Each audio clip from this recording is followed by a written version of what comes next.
জ্বালাও পোড়াওয়ের রানী পালিয়ে বিদেশে আছেন জাহিদ হোসেন। ইউনূস সাহেব ধরা পড়ে গেছেন, আসল এজেন্ডা চট্টগ্রাম বন্দর। মুজাহিদুল ইসলাম সেলিম। আগামী নির্বাচনও বাংলাদেশকে নিয়ে গভীর ষড়যন্ত্র চলছে, আব্দুল্লাহ মোহাম্মদ তাহের। প্রধান উপদেষ্টার ভাষণ, জাতির সঙ্গে প্রতারণা, বাম জোট। নাশকতার চেষ্টার অভিযোগে রাজধানীতে আওয়ামী লীগের ৫ নেতাকর্মী গ্রেপ্তার।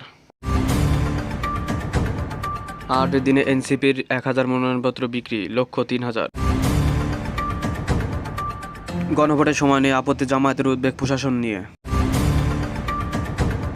সন্তুষ্টি বা অসন্তুষ্টি যাই থাকুক, বিএনপির চিন্তা এখন শুধু জাতীয় নির্বাচন। কমিউনিস্ট বিপ্লবী আন্দোলনে স্মরণীয় হয়ে থাকবেন বদরুদ্দীন ওমর। সাকসু নির্বাচন ১৭ ডিসেম্বর করার ঘোষণা উপাচার্যের, প্রত্যাখ্যান করে